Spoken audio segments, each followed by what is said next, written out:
Salut les amis, aujourd'hui After Zap Image numéro 719. On débute avec cette info qui concerne le Bayern Munich qui se déplace ce soir du côté de Brême pour affronter le Werder. Ça sera la 32e journée de Bundesliga. La donne elle est simple pour le Bayern. Une victoire ce soir et ça sera un nouveau titre de champion d'Allemagne, le 8e consécutif. En face, le Werder là aussi a besoin de points puisqu'à l'heure actuelle le Werder est avant-dernier. Petite info sur le Werder Brême, sur les 55 ans d'existence de la Bundesliga, ils ont passé 54 ans en Bundesliga, ils n'ont connu qu'une seule relégation. Le Werder Brême, c'était en 1980, il y a 40 ans, donc un duel très très important pour les deux équipes. Ce soir, on poursuit avec quelques infos du côté de la France et plus particulièrement de l'Olympique de Marseille. Prolongation de contrat pour Yoann Pelé d'1 an, donc il va rester le numéro 2 derrière Steve Mandanda. Ensuite, on continue avec une autre info qui concerne Mbaye Niang qui est pisté par l'Olympique de Marseille. Il a laissé quelques petits messages un petit peu intéressants sur son compte Instagram. Il a dit: ne culpabilise pas de mettre tes rêves et tes objectifs en priorité et de devoir sacrifier certaines relations ou certaines choses de ta vie. Donc on peut penser qu'il va certainement quitter le Stade Rennais dans les prochaines semaines peut-être, donc pour l'Olympique de Marseille. On poursuit avec une info du côté de l'OGC Nice. C'est l'entraîneur niçois Patrick Vieira qui s'exprime sur le dossier Morgan Schneiderlin. Il nous dit: c'est un profil très intéressant, il cherche un nouveau challenge et c'est un profil vraiment très intéressant pour nous, l'OGC Nice. Donc on va dire que le club niçois semble être plutôt intéressé par l'ex-international français. Ensuite, on continue avec cette info du côté du FC Metz. Le club messin va prêter 6 joueurs à son club partenaire de division 2 belge, le RC Serein. Ce sont 6 jeunes joueurs qui n'ont quasiment jamais joué avec l'effectif professionnel messin. Donc ils vont aller chercher du temps de jeu et s'aguerrir un petit peu dans le championnat de 2e division belge. On continue avec cette info du côté du FC Nantes. Moses Simon s'engage définitivement avec les Canaries puisque le FC Nantes a levé l'option d'achat de Moses Simon, à peu près 5 millions d'euros. Il est désormais lié au club jusqu'en 2024, une belle année quand même pour lui avec le FCNA. 5 buts marqués, un profil très très intéressant, un attaquant assez dynamique qui bouge beaucoup et puis vraiment un physique aussi imposant. Il pèse beaucoup sur les défenses adverses. Quelques infos du côté du Paris Saint-Germain, la déclaration de Carlos Bianchi, un très très grand joueur du Paris Saint-Germain, très très bon buteur, et justement il nous parle d'Edinson Cavani. Il nous dit: c'est le joueur qui a inscrit le plus de buts dans l'histoire du club, il va laisser une empreinte indélébile. C'est un grand attaquant, un très bon buteur, il a posé sa griffe sur Paris. Il part quand même, Cavani, avec 200 buts marqués, et puis donc ce record, c'est le meilleur buteur de l'histoire du club, et ça va certainement tenir encore quelques temps.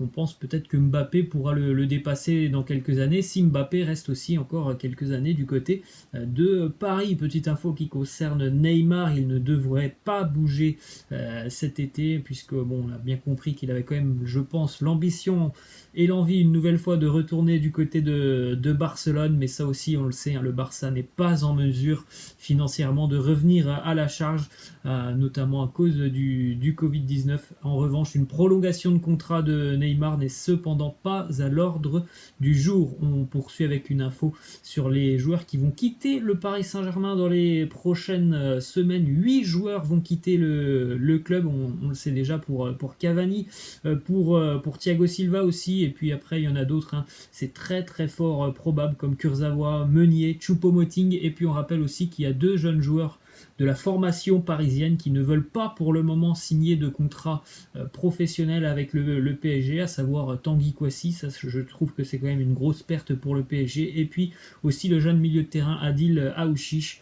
Et on aura aussi le départ de Sergio Rico, le gardien. On continue avec cette info. Luis Fernandez a eu l'idée d'organiser un tournoi national des quartiers, du nord au sud, d'est en ouest. Des équipes issues des quartiers s'affronteraient sur une période donnée et la finale se jouerait au Stade de France. C'est vrai que c'est une idée qui est plutôt sympa. Après, voilà, ce n'est qu'une idée pour le moment, donc on va voir peut-être dans les prochaines semaines ou prochains mois si ça peut se faire. En tout cas, l'idée est plutôt sympa. On prend la direction de l'Espagne maintenant avec une info qui concerne l'ex-capitaine de l'Atlético Madrid, Gabi qui était exilé depuis maintenant 3 ans du côté du Qatar et d'Al Saad.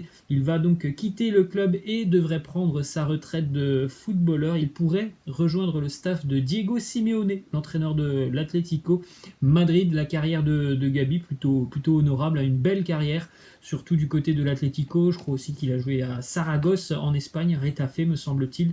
Donc une Liga, une Coupe du Roi, une Super Coupe d'Espagne, 2 fois l'Europa League, une Super Coupe de l'UEFA et puis aussi donc sur ces 3 dernières années, 3 fois le titre de champion du Qatar. On prend la direction de Barcelone maintenant avec cette photo assez sympa, la répartition des buts et des passes décisives inscrits par Léo Messi durant sa longue et très riche carrière avec le Barça. On se rappelle tous notamment de cette année incroyable, l'année 2011-2012. 50 buts marqués pour 16 passes décisives, et ça ce n'est qu'avec le Barça. On n'a pas parlé de ce qu'il avait fait aussi avec la sélection argentine, mais vraiment en général un des statistiques assez incroyables pour Léo Messi, qui cette année est à 20 buts marqués en Liga pour 14 passes décisives.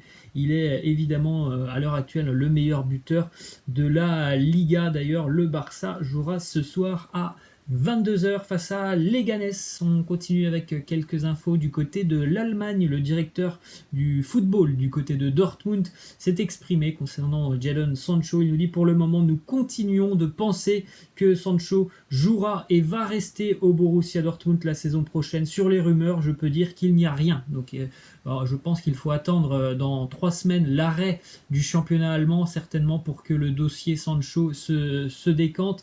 Mais on pense aussi que ça peut prendre peut-être un peu plus de temps, vu que les autres championnats, eux, vont se poursuivre. Peut-être que le mercato va finalement être un petit peu décalé, et peut-être que les gros transferts vont se réaliser certainement fin août, voire début septembre. Autre info du côté du Bayern Munich, Jérôme Boateng et David Alaba ont été proposés par leurs agents au Paris Saint-Germain.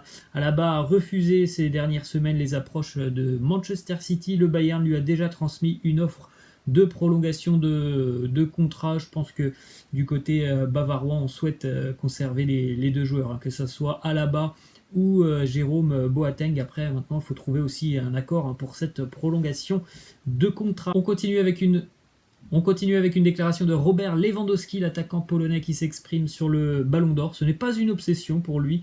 Il nous dit: le Ballon d'Or, on verra bien. Ce que j'essaye de faire, c'est de toujours montrer le meilleur de moi-même, remporter des titres, marquer toujours plus de buts.